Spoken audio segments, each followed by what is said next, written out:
Zombotron Time Machine is the next sequel to Zombotron 2, being released in 2013.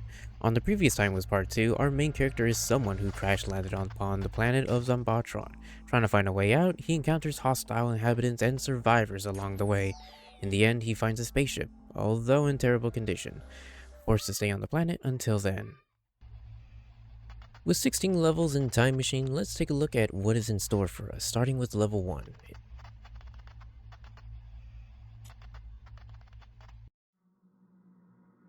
Sometime later, we meet our characters. The progress on the spaceship is better than we first saw. Going off the list of repairs, we forget to add fuel, the last thing we need before being able to depart this planet for good. Our starting gear is an AK and a wrench, a very strong start. Before heading left, as the arrow tells us, let's be curious and head right. Just like in the second game, exploration can reward us with secret chests. In this chest is a hit pill that increases our accuracy. The first enemy introduction is a zombie. When shooting them, a small detail to add is that their blood is green. This is changeable by pressing the B button for red instead, and a button prompt will show.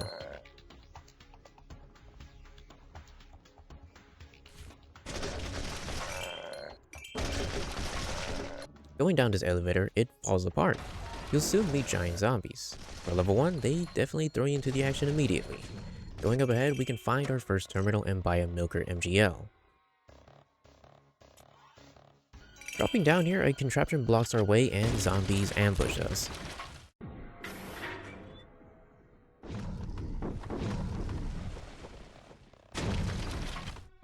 Swiftly dealing with them and moving further ahead, skeletons will await us.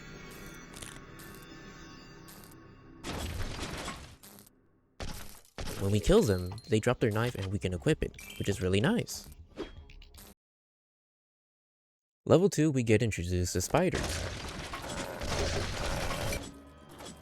On this elevator ride, there is a secret chest below with a life container.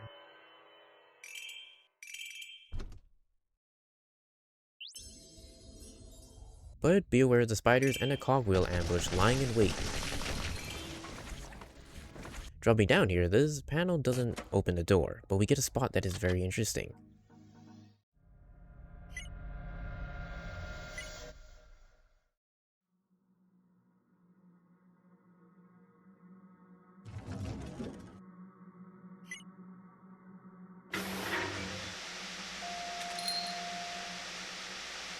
Unfortunately, we get caught, getting transported somewhere until someone decides to interrupt.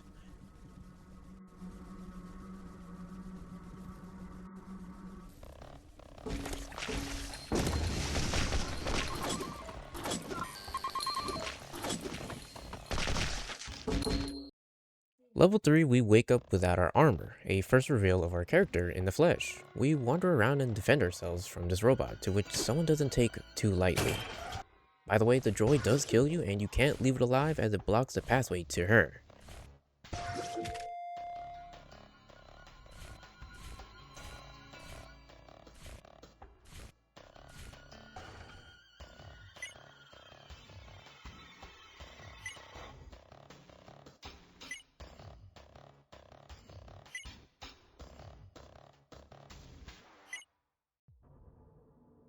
So we follow after her in our undies to the sky.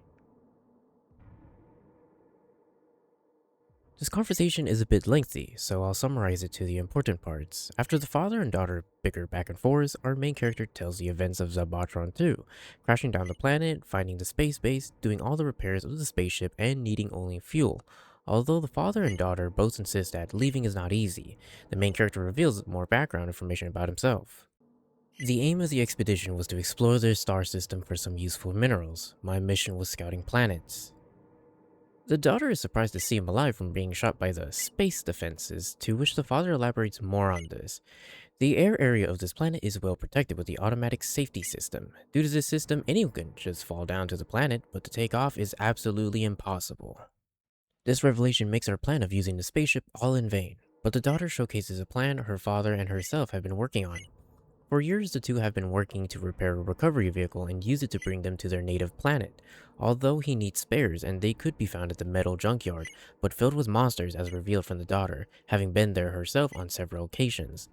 He asks for her help to watch his daughter's back while she finds the parts, finding some clothes and a gun before heading out as the two will wait for our return with ammunition.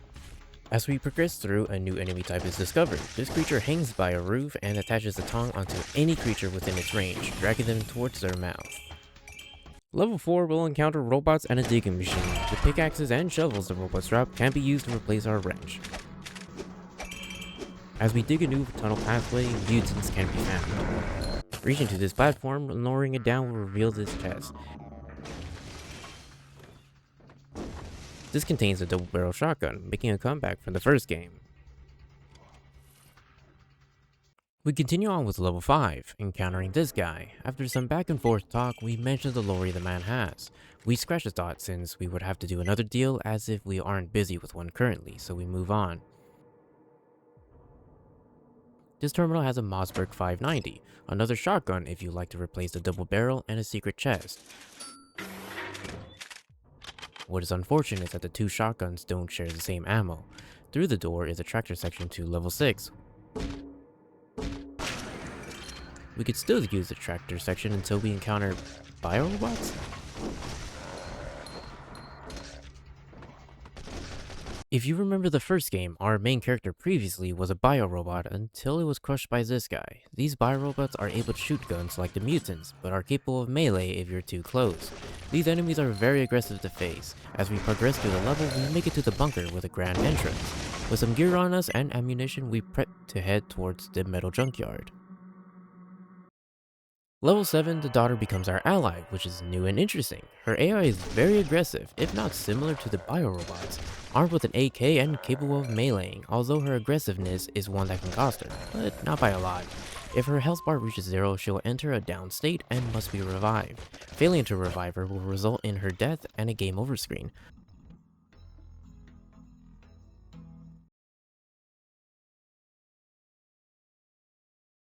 On the bright side is that no medkits are needed to revive her at all, plus the revival window is very generous. For levels 8 and 9, the daughter will still be with us. At this door, the daughter is in distraught. We have two ways of opening this: shooting the wire, to which the daughter will have a reaction,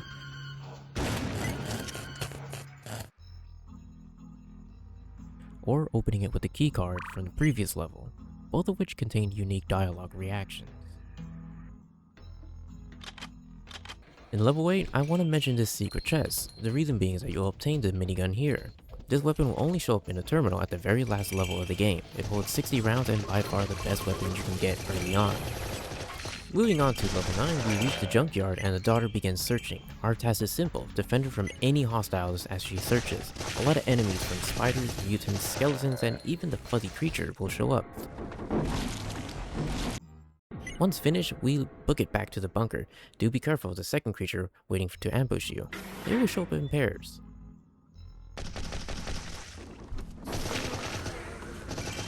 Back at base with everything set, we start up the capsule.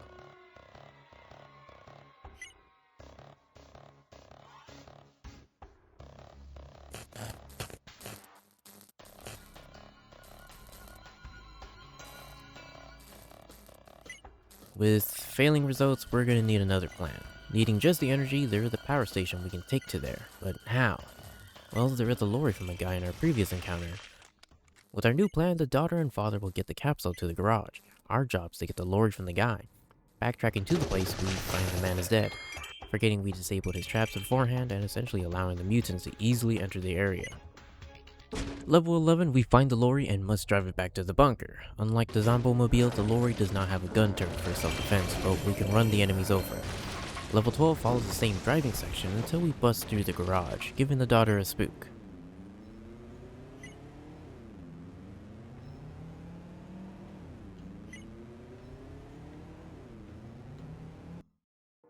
Once arriving, we load up the capsule into the lorry and open the gate. A giant robot machine comes bursting through, chasing after us.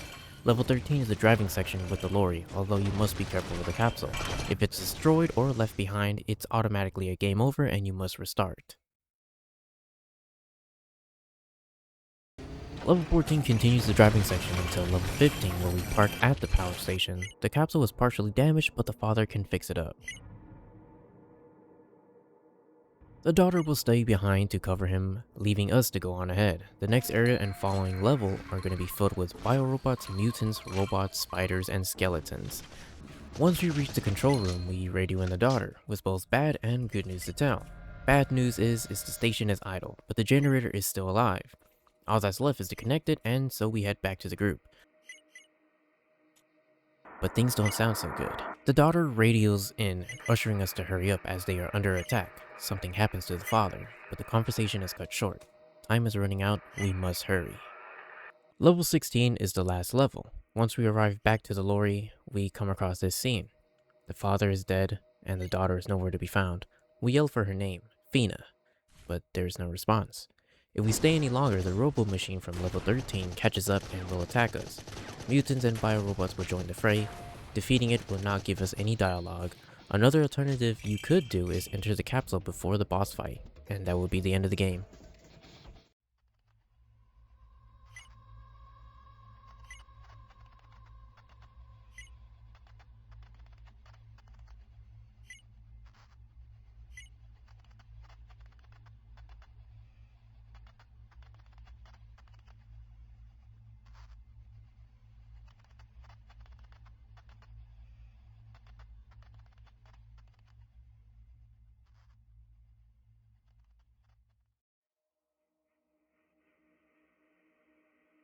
Looking at Zombotron Time Machine from Part 2, this is a great sequel. From the beginning and end, the action has definitely ramped up and the story was more focused. All of it was an enjoyable experience and interesting to see.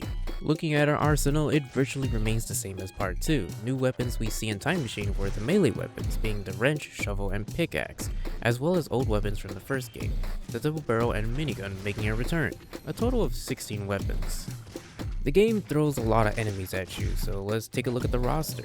We have met the zombies, spiders, skeletons, robots, and mutants alongside their variants, with new additions being the biorobots and this creature.